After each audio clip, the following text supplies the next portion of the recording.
তুমি চাঁদের জোছনা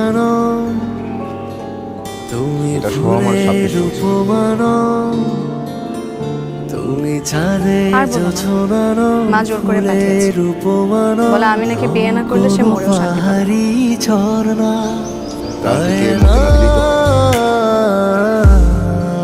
আমি না হয় ছেলে মানুষ পছন্দ করি না দেখে বিয়ে করছি। তোমার সমস্যা কি? বিয়ে করছো না কেন? তুমি সাগর নীলিমানো